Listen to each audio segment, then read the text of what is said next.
Dia gunakan awak je. Walaupun rawatan ayah saya itu gagal, itu bukannya sengaja. Kalau ayah awak ikut rawatan yang biasa, mungkin dia ada beberapa tahun. Yan Chen sogok doktor, suruh doktor tipu yang ayah awak tinggal sebulan. Semata-mata nak paksa awak tanda tangan borang tu.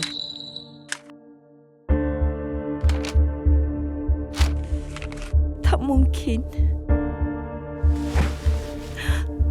Jadi saya sendiri yang hantar ayah saya ke kubur. Saya ingat rawatan tu tak menjadi. Tapi saya tak sangka dia langsung tak berniat untuk biarkan ayah saya teruskan hidup. Saya dengan ayah saya cuma umpan permainan dia aja. Mungkin kita boleh berpakat. Mak, dah balik? Semua dekat pihak Chen dah siap. Sekarang tinggal langkah terakhir je. Bila Ling Si Yin tanda tangan kontrak tu, rancangan kita semuanya selesai. Presiden yang baru macam dia tu sebenarnya paling takut orang kata dia tak layak. Kita cuma kena bagi dia mimpi yang indah je.